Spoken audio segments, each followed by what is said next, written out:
So far, this has been a very busy but relatively smooth holiday travel morning with minimal delays here in the Northeast region. Look, experts are expecting historic levels of travel ahead of the Thanksgiving holiday. People heading to the airports, but also taking advantage of trains, buses, and cruises. In fact, 2.3 million Americans are expected to take advantage of those modes of transportation.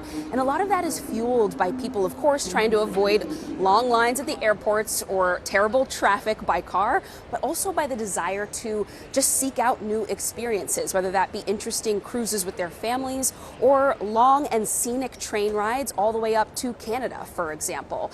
And here in New York, thankfully, Governor Kathy Hochul has announced that the Empire Service Line has reopened just in time for the holidays. New cars have been added, and so that's going to add some relief to the Amtrak system and make sure that people can get where they're going on time. And all of that should create a more sort of balanced travel environment for people concerned about what lines are going to look like today and then into tomorrow, Wednesday, ahead of the holiday.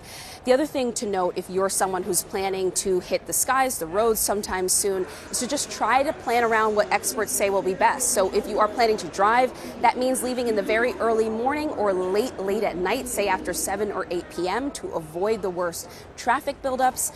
Or if you're planning to go by Amtrak or flight, make sure that you pack your patience. Look, delays are expected, some adverse weather potentially in several regions of the country. And then make sure you're prepared for Sunday. That is really the busiest day. People can choose between Monday, Tuesday, and Wednesday to head out in the first part of the week, but almost everyone is planning to head back on Sunday so that they're back in place for Monday. So make sure that you and your family are prepared then. Back to you.